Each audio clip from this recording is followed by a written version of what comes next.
தேங்காய் சாதம் எப்படி செய்கிறேன்னு பார்க்கலாமா? லஞ்ச் பாக்ஸுக்கு சூப்பரான காம்பினேஷன். உருளைக்கிழங்குசோட செஞ்சோன்னா சூப்பராக இருக்கும். உருளைக்கிழங்கு வாழைக்காய் பொரியலோட நல்லாயிருக்கும். நான் தேங்காய் சாதம் எப்படி செய்கிறேன்னு பார்க்கலாமா?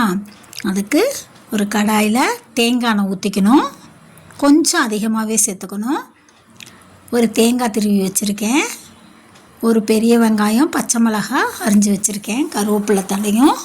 இப்போ நம்ம பட்டை, கிராம்பு, பிரிஞ்சி இலை போட்டுட்டு கடுகு உளுந்தம் பருப்பு போட்டுக்கலாம். கடலைப்பருப்பு ஒரு ஸ்பூன் சேர்த்துக்கலாம். இப்போ நல்லா கடுகு வெடித்து எல்லாம் கடலைப்பருப்பெல்லாம் செவந்ததுக்கப்புறம் வெங்காயம், பச்சை மிளகாய், கருவேப்பிலையை போட்டு நல்லா வெங்காயத்தை வதக்கிக்கலாம். வெங்காயம் நல்லா வதங்குறப்பே உப்பு சேர்த்துக்கலாம். சாப்பாட்டுக்கும் சேர்த்து சேர்க்கணும். தேங்காய் சாப்பாட்டு ரெண்டுக்கும் சேர்த்து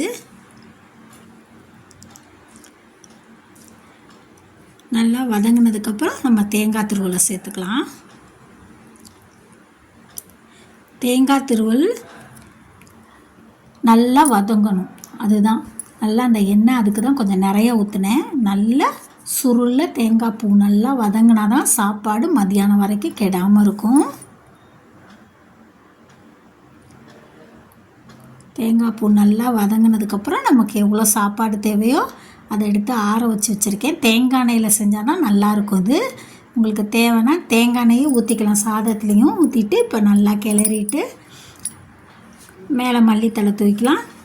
சூப்பராக இருக்கும் இந்த தேங்காய் சாதம். தேங்க்ஸ் ஃபார் வாட்சிங்.